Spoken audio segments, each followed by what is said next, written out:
What would Kobe Bryant do during the national anthem if he were still playing? Kobe, via the Hollywood Reporter Neil. I mean, maybe. But no NBA player has enacted that protest since Colin Kaepernick started the trend, and the league is pressuring players to stand. In 2004 free agency, Kobe said he could see himself playing for the Clippers, who were owned by Donald Sterling, whose history of racism was already known. When Sterling's racist audio recording caused a firestorm a decade later and Kobe was locked into a Lakers contract, Kobe proclaimed he couldn't play for him.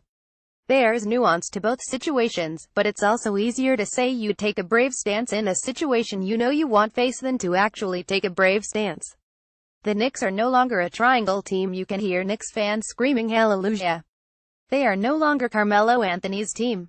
They are no longer Phil Jackson's team. But what kind of team are they? New York will be Kristaps Porzingis' team. But what else? New GM Scott Perry wants them to be a team that plays hard and defends, and if they do that, the rest of the identity will fill itself in, he told Mark Berman of the New York Post and other NYC reporters. Fans in general respect teams who compete and fight hard every night, Perry said in a pre-game meeting with the traveling beat writers before the Knicks faced the Wizards in their second preseason game. I think fans will respect that. We'll see where that takes us. Nobody has a crystal ball, what that's going to mean for results this year. Let that play out. The big thing is this team competing, playing hard, playing together, trying to defend every night. If we can do that, they can live with the results. The fans will at least see the proper direction we're headed. That's going to be key, establishing direction where we're headed as an organization. We want to build the right way, Perry said. It's like building a home. You want to build a solid foundation. It takes time to establish that foundation. We'll be opportunistic as we move along the way but keep focusing on development. Perry is right that everything needs to start with work ethic, but everyone needs to be patient. Brett Brown and the Sixers could be the example here. That team has lost a lot, but they play hard and defend well. A foundation has been built in Philly over the years. Whether they can stay healthy and build on it are the questions this year. The Knicks need that foundation. They may have a cornerstone piece in Porzingis. He has to prove it this year, but what the Knicks need to go with him is to build a culture that can plug in more players. Perry is going to be more active that way than Jackson ever was, both going around the league with the team and scouting players in college. Perry is a guy with a lot of good relationships around the league. That's his strength, and one the Knicks can build on. Perry is a guy who deserves the chance to build something in New York. Hopefully, ownership doesn't get in his way. Iman Shumpert injured his foot earlier in the week and the smart money was on the Cavaliers being cautious in bringing him back. This is preseason, why push him out there? The Cavaliers announced that Shumpert has a sprained foot and will be sidelined 710 days, until just about the start of the regular season so he can get right. The Cavaliers also have been without LeBron James due to a sprained ankle through the last 2 games of the preseason. Of course, they will be without Isaiah Thomas for a couple of months into the season. The rumors are a January return. Throw in some shifting lineups, Kevin Love starting at center, and it could take a little time for the Cavaliers to come together this season. That said, they are still the favorites in the East.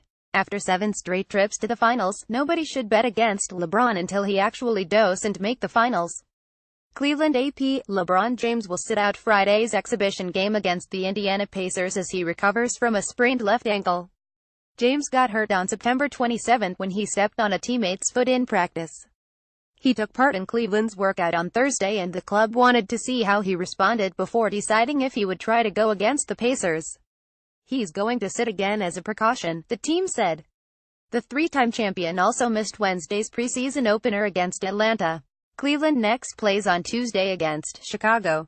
James and his teammates attended Thursday night's AL Division Series matchup between the Indians and New York Yankees. Iman Shumpert will miss Friday's game with a sprained left foot that is expected to keep him out for a week or more. The Cavaliers open the regular season on October 17 against the Boston Celtics.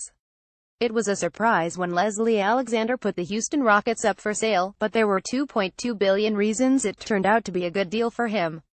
Last week the NBA Board of Governors, the owners, approved the sale and Houston businessman Tillman J. Fertitta is now officially the owner of the Rockets. The sale closed on Friday. Alexander bought the team for $85 million in 1993. I could not be happier, Fertitta said in a released statement. To own the Rockets in my hometown of Houston is a dream come true. I promise to continue to make this city proud of the Rockets and to do what we can to bring home a championship. Fertitta was a minority owner of the team back in the 1980s. He has gone on to make his fortune as the owner of the Landry's restaurant empire, Bubba Gump, Morton's, Rainforest Cafe, and others, as well as the Golden Nugget casinos and hotels. There are no other minority owners in the transaction as of now. There were celebrities such as Houston native Beyoncé interested in that role. I have been friends with Tillman since 1993, so it is my great honor to announce that Tillman and his family have been able to fulfill their dream of owning the Houston Rockets, Alexander said in a statement. Tillman's passion, commitment to excellence, and unrivaled love for the city of Houston are going to serve him well as a great owner of this proud franchise.